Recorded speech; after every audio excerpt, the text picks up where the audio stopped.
Boa noite,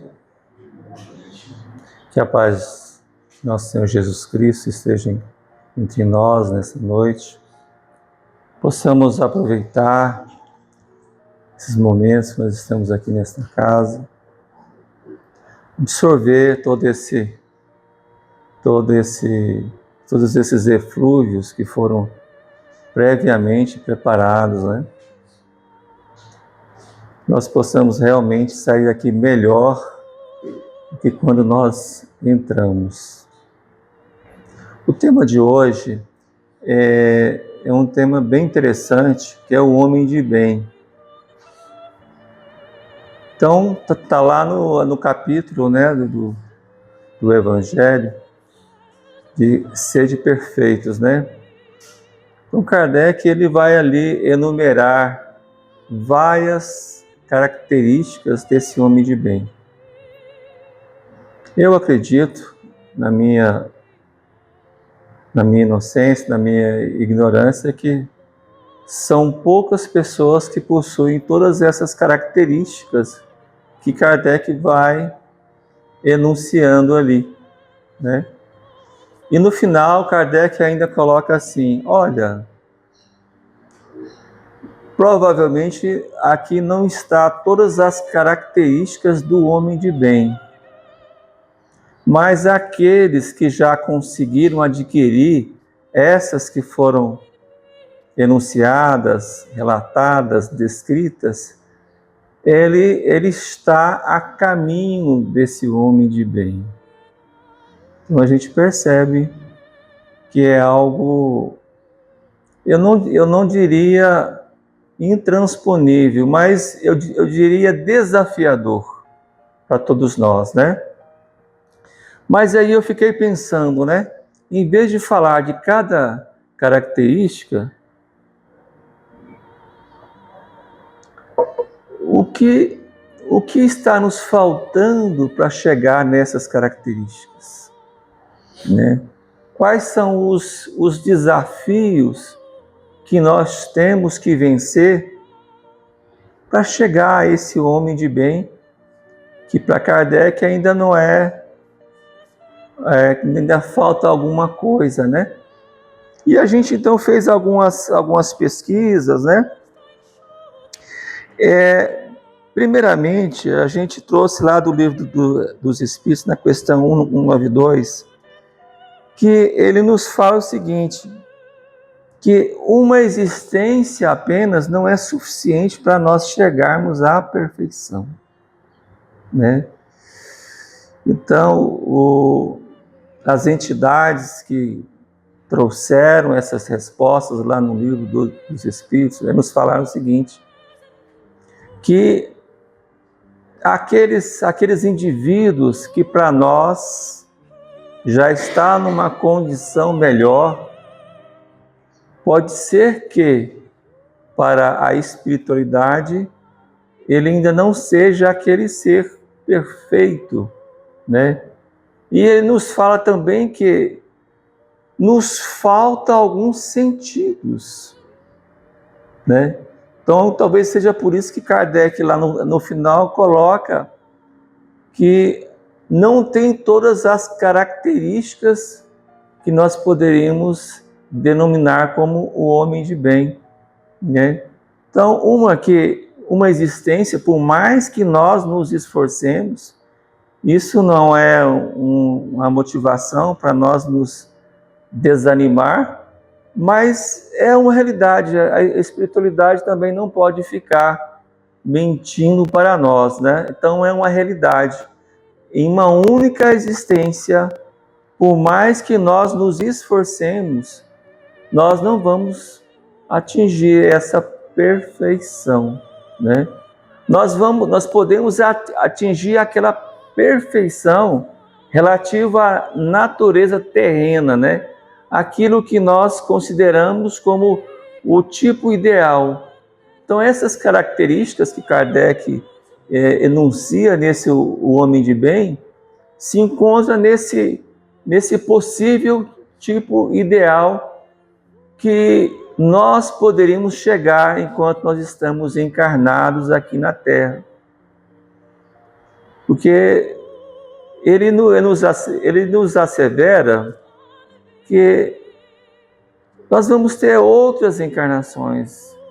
E para nós chegarmos realmente a essa perfeição, provavelmente nós vamos ter que ir para outros mundos, né? Ou quem sabe, aguardar esse nosso mundo se transformar nesse planeta de regeneração. Porque até agora nós ainda estamos vivendo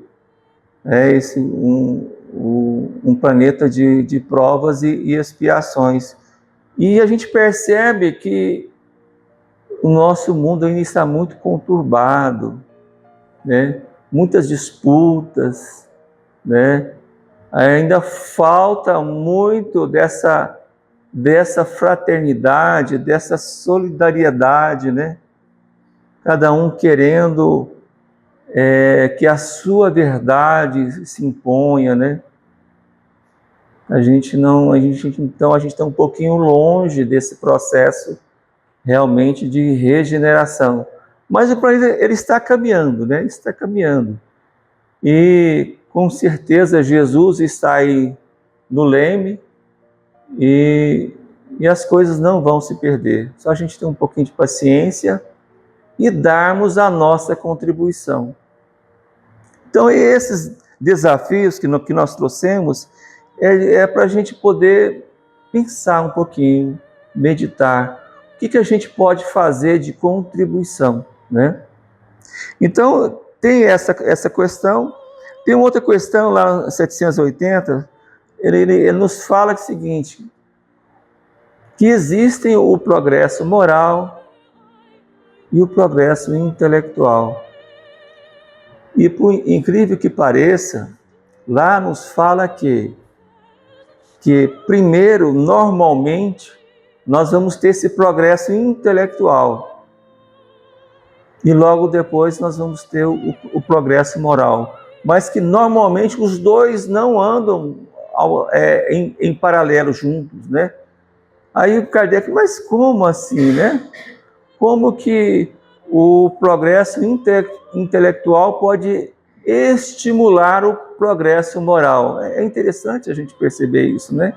Porque normalmente a gente pensa logo que o progresso moral deveria ser o primeiro, o principal, né? Então ele nos fala o seguinte, que com o progresso intelectual, nós vamos aprendendo a distinguir o bem do mal e vamos também desenvolvendo o nosso livre-arbítrio, né? Que é o famoso livre-arbítrio, que é as nossas escolhas. Então nós vamos sendo mais responsáveis por tudo aquilo que a gente escolhe. E quando a gente percebe que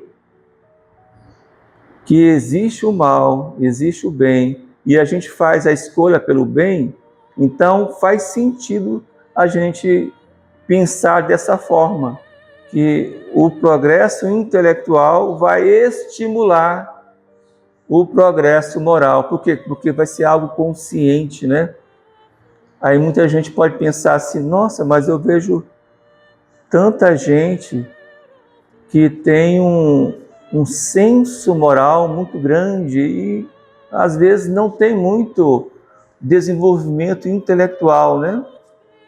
Mas a gente não pode esquecer que essa atual encarnação nossa não é a única, não é... O que acontece é que nós já tivemos muitas outras encarnações. O que acontece é que essas pessoas que hoje estão apresentando esse senso moral mais adiantado, o mais provável é que elas já se adiantaram intelectualmente falando. E hoje já vem em condições de trazer mais esse senso moral. Estão investindo mais nessa parte moral, porque já perceberam que precisam também avançar nesse lado moral, né? Aí, outro desafio que a gente tem para que a gente possa adquirir esse, entre aspas, esse selo, né, de homem de bem, né? se é que a gente pode falar assim. Hoje em dia nós estamos falando aí dos selos de qualidade, né? ISO 2000, ISO tal. Então, um selo de qualidade, um homem de bem. Então, ele nos fala lá o seguinte, que muitas vezes a pessoa que é considerada uma pessoa assim, diante da sociedade, uma pessoa de bem, mas quando afeta o interesse pessoal, aí realmente é que a gente vai perceber se aquela pessoa realmente possui aquelas virtudes, né? Nos fala essa questão, essa resposta, que o interesse pessoal é a pedra de toque que vai revelar o fundo das características dessa pessoa, né? Porque se ela pensa apenas em si, ela está pensando, ele não está pensando na coletividade, mas está pensando simplesmente nos seus benefícios, né? Então, o interesse pessoal é a grande pedra de toque que vai indicar se aquela pessoa realmente possui aquelas virtudes ou não, né? E pensando nisso, o Livro dos Espíritos, na questão 903, nos fala que o maior desafio, por incrível que pareça, é o egoísmo, né? E está muito ligado a esse interesse pessoal, né? Ou seja, quando nós falamos de egoísmo, nós estamos falando do meu interesse, do nosso interesse, né? Eu não estou pensando na coletividade em si, né? Então, o grande desafio seria esse egoísmo, né? E Kardec ele vai nos falar que quando nós percebemos que esse egoísmo só está nos trazendo malefícios, nós vamos buscar de todas as formas possíveis combater esse egoísmo, né? Nos fala que as nossas instituições, né, a nossa educação, tudo, de uma forma geral, ela está impregnada por esse egoísmo. A gente percebe pela história que muita coisa já mudou, né? Já foram feitas várias coisas nesse sentido, houve muitos avanços nesse sentido, mas a gente percebe que pode ser feito muito mais ainda nesse sentido, porque existe aquele egoísmo individual meu, só penso em mim, né? Existe o egoísmo da minha família, né? A minha família precisa receber todos os benefícios possíveis.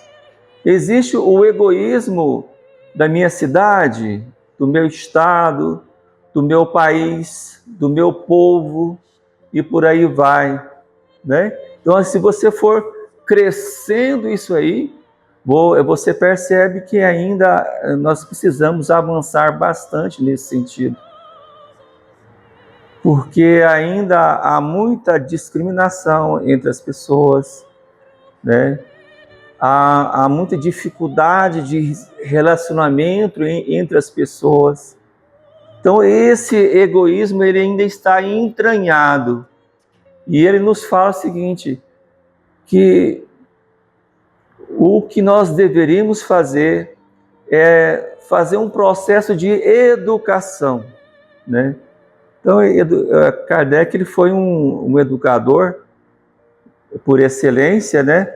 E ele nos fala o seguinte, quando nós aprendermos a trabalhar os caracteres, assim como nós fazemos para trabalhar os caracteres da inteligência, ou seja, nós temos lá na nossa escola, lá no jardim de infância, a criança recebe aqueles primeiros ensinamentos, né? E ele vai crescendo, passa para para várias fases escolares e vai subindo até a faculdade e faz aqueles estudos, alguns se dedicam a pesquisas, né? Quando nós aprendermos a movimentar os caracteres, assim como nós fazemos com a parte da inteligência, o mundo vai dar um salto muito grande nesse sentido. E ele compara nós trabalharmos essa parte moral semelhante a você pegar uma plantinha novinha e ali você saber o que você tem que fazer, né? Para que ela cresça, né? Ela precisa de água, precisa de arejar ali o espaço, precisa cuidar, né? Precisa olhar se ela está crescendo, ver se não tem algumas praguinhas ali infestando aquela planta, né? Precisa. Então, todo um processo de nós trabalharmos os caracteres para que essa parte de entendimento, dessa parte moral, da formação do ser, ele chegue, olha só a ideia dele, né? Ele faz essa comparação como se nós tivéssemos uma fórmula, um mecanismo, algumas coisas gerais. Nós sabemos que as pessoas, elas não são mecânicas, né? Como se fosse uma fábrica, mas existe sempre algumas coisas gerais que você pode utilizar nesse sentido, né? E ele fala também, inclusive, nesses comentários, que se nós fôssemos observar, né, o filho de um pobre ou um filho de um rico e observar todas as influências que esse filho recebe, né? Tudo que os pais conseguem ali orientar, direcionar, nós veríamos coisas assim estranhas, né? Ele coloca assim, coisas estranhas que a gente não acreditaria que houvesse ainda nesse sentido. Então ele fala nessa questão da educação, né? Então nós educarmos e sabermos o que fazer com aquela criança, desde quando está o bebezinho ali e aquele bebezinho vai crescendo e você saber o que fazer para que ele se torne no futuro um bom cidadão, né? Nós estamos aqui falando de um espírita, né? Nós estamos pensando assim a nível de cidadão do nosso país, um cidadão universal, realmente que pudesse respeitar as leis, que pudesse ter esse sentimento de fraternidade, de solidariedade. E quem sabe, se for da escolha dele, ser até um espírita, né? Mas Kardec, quando não está falando isso, ele não está muito preocupado em se criar espíritas, né? Desde a criancinha. Mas é uma possibilidade, mas isso é uma opção, escolha, né? Então tem essa questão do egoísmo, né? Outra coisa bem interessante que a gente pesquisou e que a gente às vezes fala até nas nossas preces, essa questão da tentação. Olha só, quando a gente fala assim sobre tentação, a gente fica até preocupado, né? Por que existe tentação, né? Até isso a espiritualidade se preocupou em nos trazer, né? Primeiro, se existe tentação, é porque eu me sinto atraído, tá, gente? Isso é fato. Tanto que algo que eu me sinto atraído, pode ser que outras pessoas não se sintam atraídas por aquilo, né? Então, o problema em si não está nas coisas em si, mas está em mim, porque eu me sinto atraído. Aquilo, de alguma forma eu gosto, eu me sinto bem, né? Mas aí ele vai perguntar assim, mas por que Deus, olha só as perguntas que Kardec faz, né? Por que Deus colocou esse gozo, esse prazer nas coisas materiais, né? A espiritualidade fala assim, olha, é porque o homem, ele tem uma função aqui nesse mundo. E se ele não tivesse uma atração, não tivesse esse prazer, ele não faria nada, né? Ele ficaria indiferente. E já que é uma coisa que não me atrai, eu vou ficar indiferente. Então, o homem em si, ele tem uma tarefa, cada um de nós tem uma tarefa a executar nesse mundo, para transformar esse mundo, né? Então, esse prazer, esse gozo que nós temos em fazer alguma coisa, isso é benéfico para nós. Porque se nós temos prazer em fazer alguma coisa, eu vou me interessar em fazer. Agora, se eu não tenho prazer nenhuma, eu vou ficar indiferente. E eu não me interesso, por que eu vou fazer isso? Né? Não gosto, né? A não ser que você seja obrigado, né, a fazer.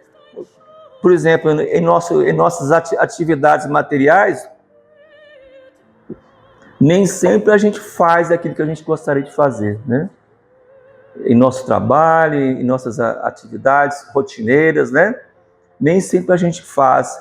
Mas às vezes a gente faz porque precisa, porque necessita e porque o meio nos obriga a fazer, a agir daquela forma.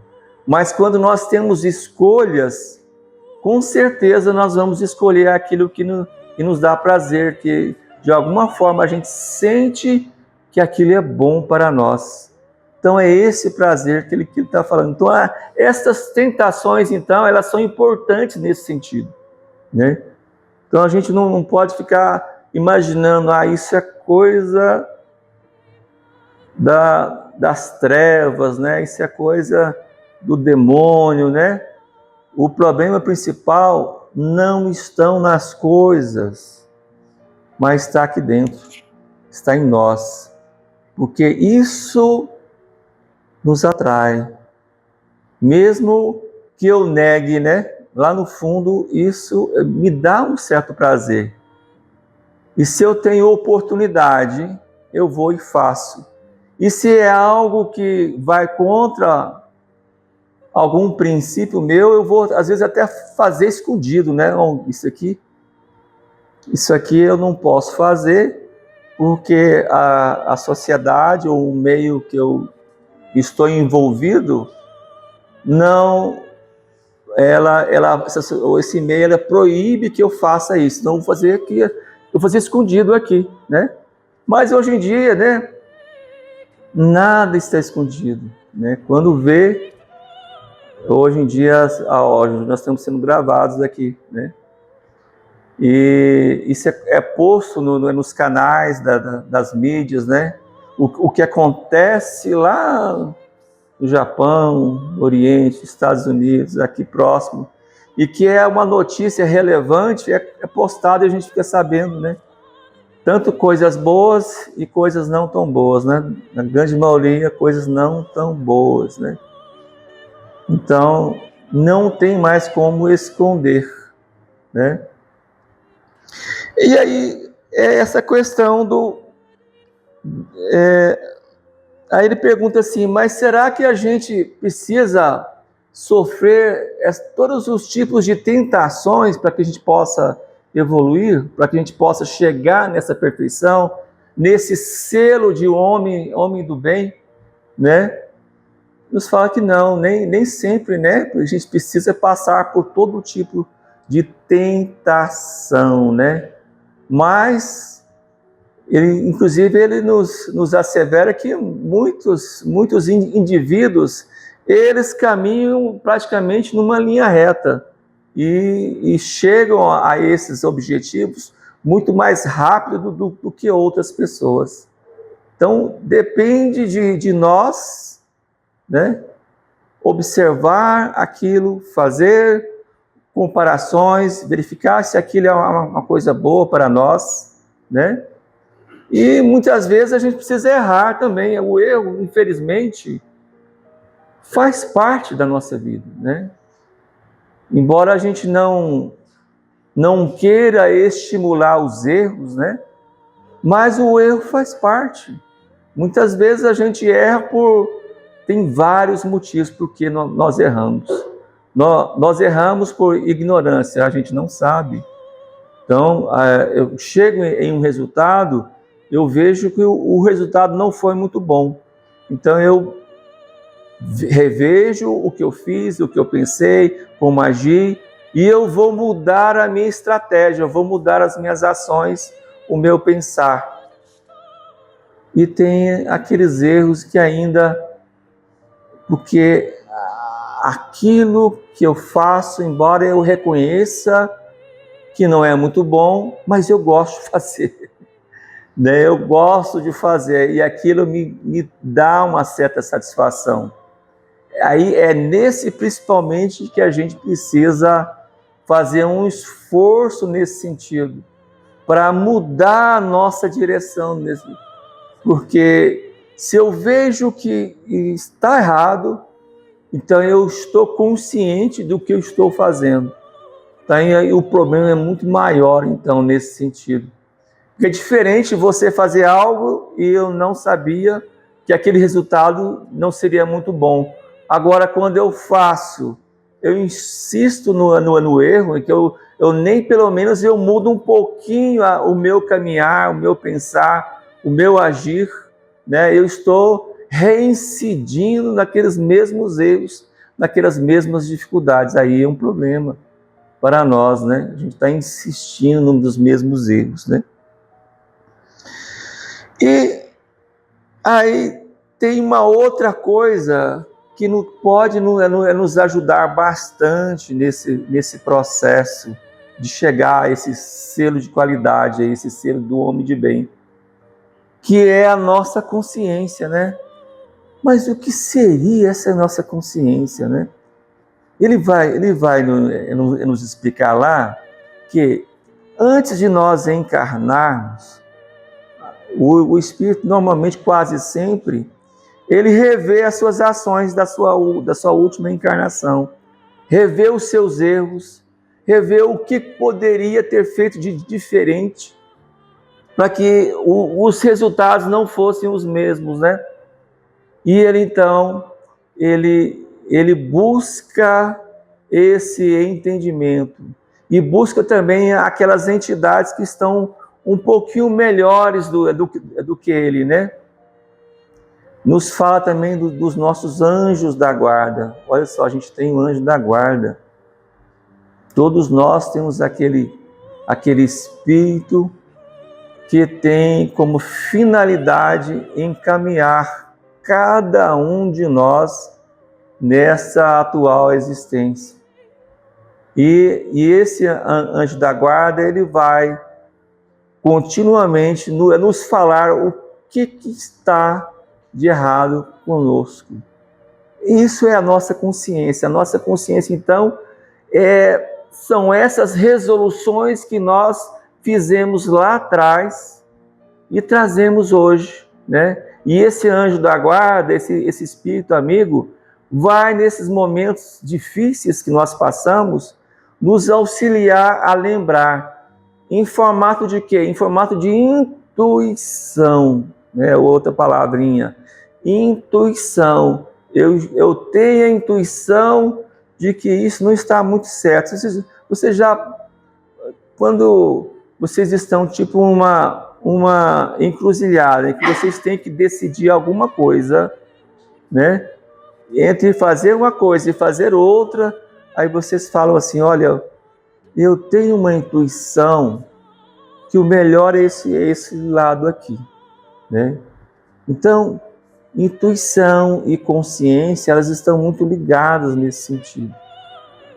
Agora, o que acontece muitas vezes é que a gente quase sempre não segue essa nossa consciência não segue essas nossas intuições e a gente vai deixando essa nossa consciência um tanto quanto abalada, né? E quando a gente vê lá no final os resultados, às vezes a gente tem que refletir o que foi que nós deixamos de fazer, que nós deveríamos fazer e não fizemos. Porque nós vamos ser responsáveis não só pelas ações más que nós fazemos, mas também pelos resultados dessas ações más que nós fazemos. Mas também seremos responsáveis por aquilo que nós deveríamos fazer e não fizemos. E seremos também responsáveis pelas consequências daquilo que nós deveríamos fazer e não fizemos. Complexo, né? Mas é isso. Isso é a consciência, né? Porque somente com ela nós vamos avançar nesse sentido. E vamos chegar nesse selo que a gente está falando aqui, né? Do homem de bem. É interessante, outra questão, como é que a gente faz para ter esse sentimento, né? Tem uma questãozinha lá, na 919, que o Espírito Santo Agostinho, ele nos fala, né? É bem conhecido dentro da doutrina espírita, mas que eu acho que a gente não faz, né? Ou seja, quando a gente chegar ao final do dia, a gente fazer uma reflexão. Ele fala assim, olha, eu fazia isso todos os dias, né? Se eu quero realmente melhorar, olha só, eu quero melhorar, né? Ele ainda fala assim, normalmente a gente investe muito em nosso trabalho para que ao final a gente se aposente, né? A gente tem uma vida mais tranquila, mais sossegada, não tenha tantos problemas financeiros, né? Será que a gente não poderia investir alguns minutinhos à noite, antes da gente dormir, para a gente fazer algumas reflexões? O que eu fiz durante o dia que afetou, ele ainda fala assim, que afetou a Deus, né? Que afetou o nosso próximo, ou que afetou a mim mesmo. Então, essas três coisas. Então, o que afetou a Deus, ao nosso próximo e a mim mesmo. O que eu poderia fazer de diferente, né? E nos fala que com certeza nós acharemos muita coisa. Tem dias, né, que parece que a gente faz tudo certinho, né? Chega no final do dia, a gente está feliz com a gente mesmo. Mas tem dias que a gente dá umas escorregadas, né? Dá umas escorregadas assim, e a gente percebe, poxa, não devia ter falado isso, não devia ter feito isso, né? Então dá aquelas escorregadinhas assim. Então, se a gente chegar à noite, né, e fazer essas reflexões, a gente ir fazer um trato com você mesmo, né? Porque essa mudança desse homem de bem é algo íntimo, pessoal de cada um, né? Não adianta eu querer fazer porque alguém vai achar bonito, né? Alguém, olha, fulano é virtuoso. Não adianta nada disso, né? Não adianta nada disso. Porque se você estiver fazendo apenas por fazer, quando você chegar no mundo espiritual, nada disso vai adiantar muita coisa para você, né? Então nós devemos fazer conscientemente. Eu tenho esse propósito aqui de me melhorar nesse sentido. Então isso é uma boa prática, né? E ele dá mais alguns conselhozinhos, né? Nós fazemos perguntas. Se a gente tem dúvida, essa ação que eu fiz hoje, ela está boa ou não está boa? Se eu tiver dúvidas, ele fala assim, olha, imagine se outra pessoa fizesse a mesma coisa que eu estou querendo fazer ou que eu fiz. Eu acharia legal isso? Eu acharia bom, né? Porque ele fala o seguinte, que Deus não se engana. Se eu recrimino isso em uma outra pessoa que faz as mesmas coisas que eu estou fazendo, com certeza eu também não posso fazer isso, né? Outra coisa que ele fala é o seguinte, é nós perguntarmos ao nosso próximo o que ele acha. A gente geralmente é muito melindroso, né? A gente faz alguma coisa ou está pensando em fazer alguma coisa e vai perguntar para alguém. A gente quer, normalmente a gente quer a aprovação da pessoa. Não, eu estou certo, né? Mas se o nosso semelhante desaprova, a gente fica assim, mas por que está assim, né? Então, a gente perguntar ao nosso semelhante. E outro detalhe que ele fala assim, às vezes, os nossos inimigos são os nossos maiores amigos. Porque quase sempre um amigo que nós temos, ele vai passar a mão na nossa cabeça, né? Não, fulano, é isso mesmo, né? Tá certinho. Já uma pessoa que é o nosso, entre aspas, inimigo, ele não vai passar a mão na nossa cabeça. Ele vai botar o dedo na ferida, vai falar assim, isso está errado, né? Por isso, por aquilo outro, né?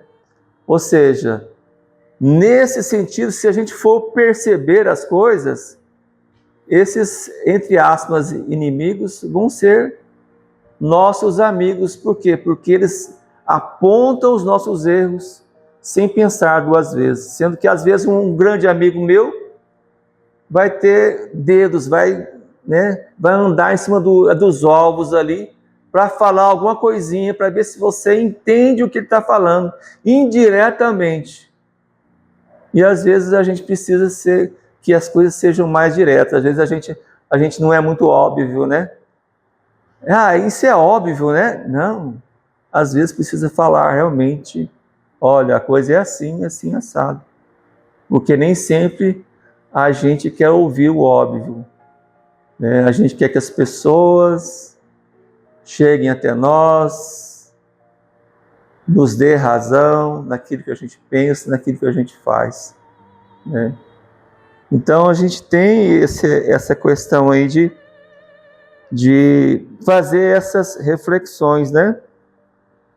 E tem uma outra questãozinha lá na 909, livro dos Espíritos, né? Ele fala assim, eu achei isso muito forte, que ele pergunta assim, mas será que com o nosso esforço a gente poderia superar todas essas dificuldades? Ele fala o seguinte, que a gente poderia sim superar todas essas dificuldades, e às vezes com muito pouco esforço. O problema é que nós não nos esforçamos para tal. Nós não nos esforçamos para tal. Não nos interessa. A gente vai adiando esse processo, adiando indefinidamente essas mudanças. Normalmente a gente não gosta de mudança, né, gente? Às vezes até uma cadeira, né? A cadeira está ali. Se alguém vier mudar aquela cadeira, alguém vai falar assim, mas por que mudou aquela cadeira, né? Por que mudou aquela cadeira, né? A gente não gosta muito de mudança. A gente tem uma dificuldade de aceitar as mudanças, de observar as mudanças. E se a gente for perceber, tudo muda. Tudo muda. Olha só, a gente, desde criancinha, olha só, a gente cresce, vai mudando, vai crescendo, fica jovem, adulto, idoso, desencarna. Tudo muda, gente. Tudo muda. É que a gente não percebe, mas nenhum dia é igual ao mesmo dia. Hoje vai ser diferente da manhã, amanhã vai ser diferente de hoje. Tudo muda. A gente está tão acostumado com as rotinas, mas se você for perceber bem, não existe rotina. Tudo muda, tudo está mudando constantemente. E a gente às vezes não percebe, e a gente perde esse trem aí da mudança. Nós precisamos mudar, precisamos aceitar essas mudanças, e precisamos entrar nesse trem da mudança. Precisamos mudar, porque a vida é a constante mudança. E a gente tem um outro item, logo após esse homem de bem, que é os bons espíritas, né? Eu acho interessante esses bons espíritos, que Kardec coloca assim, olha, o espiritismo bem compreendido e principalmente bem sentido traz todas essas mudanças aí de cima, ou seja, do homem de bem. Faz com que a gente adquira essas características, né? E ele fala assim, será que a doutrina espírita ela é cheia de mistérios? Porque teve uma época, gente, que vocês já devem ter ouvido falar dos iniciados, né? Que algumas ciências elas só eram direcionadas para um pequeno grupo de pessoas, chamado de iniciados, né? Ou seja, aqueles conhecimentos que eram detidos naquela época eram direcionados para algumas pessoas. E essas pessoas elas eram escolhidas a dedo. Alguns até faziam alguns testes para ver se elas tinham condições de pertencer àquele grupo ali de iniciados, né? A doutrina espírita não tem nada disso. A clareza, a objetividade é o foco dela, né? Permite que a gente questione as coisas, que a gente interrogue as coisas, né? E além da questão do fenômeno em si, porque a doutrina espírita tem também essa parte da fenomenologia, né? Mas tem essa outra parte que para Kardec é a mais importante, que são as consequências morais, né? O que isso tem atrás desse fenômeno, né? E é por isso que ele fala lá uma frase famosa, né? Reconhece-se o bom espírita pelos esforços que faz para domar as suas más tendências. O que seriam essas más tendências? Porque, normalmente, olha só, quando eu vou fazer a carteira de motorista, eu preciso pensar, né? Eu vou pegar o volante aqui, se for um carro de marcha, eu passo marcha, se for automático, tal, põe naquela posição, retrovisor. E eu preciso ficar preocupado com esses detalhes. Quando eu aprendo, aquilo automatiza e eu faço sem perceber.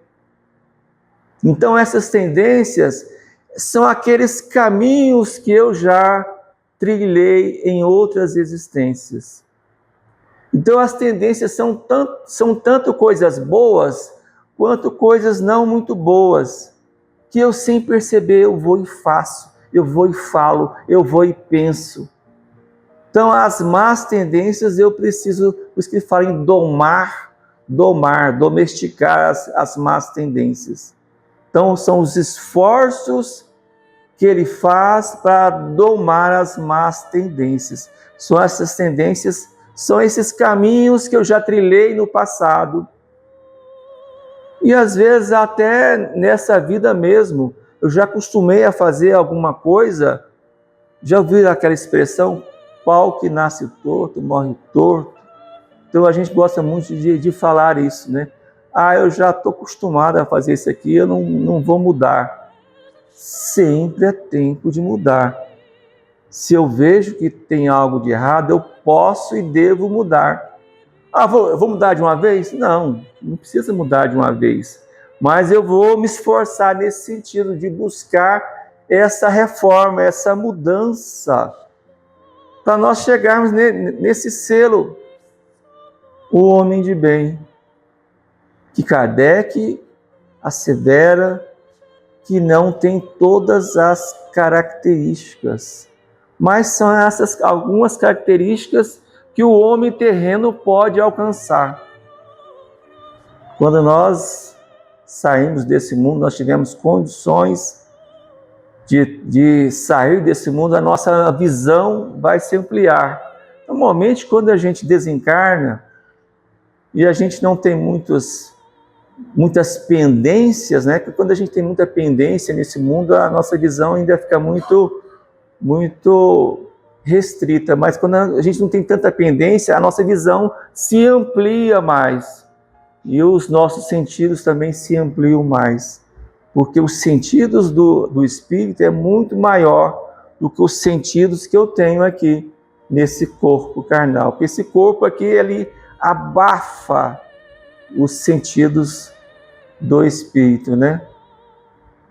Então fica aí a mensagem, essa mensagem do homem de bem. Não é algo inatingível, mas são desafios que a gente pode e deve fazer, né? E a gente não poderia de deixar de falar também do Evangelho de Nosso Senhor Jesus Cristo, né? Ele nos deixou tantos pensamentos, né? Perdão, amar ao nosso próximo, amar os nossos inimigos. Olha, tem tanta coisa que a gente pode fazer para a gente melhorar o nosso íntimo, melhorar o nosso pensar, o nosso agir, o nosso sentir.